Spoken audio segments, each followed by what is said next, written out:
এটা হলো প্রথম কুফর। ২ নম্বর কুফর হলো কুফরুল এবা অল ইস্তেকবার, যার অর্থ অহংকার কারণে অস্বীকার করা। অহংকার করে, নিজেকে নিজে বড় মনে করে, নিজেকে সব থেকে জ্ঞানী মনে করে।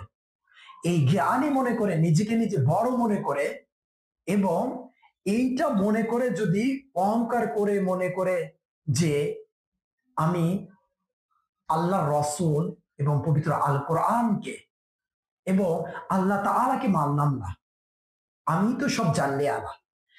এই ২ নম্বর কুফর হলো যে অহংকার করে অস্বীকার করে।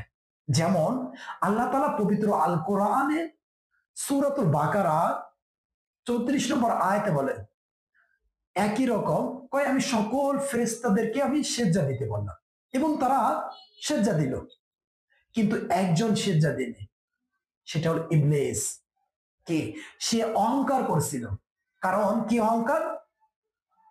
কি অহংকার? কয় আমি কেন আদমকে সেজদা করব? সে তো মাটি, সে তো মাটির তৈরি, আমি কেন আদমকে সেজদা করব? আমি, সে আমাকে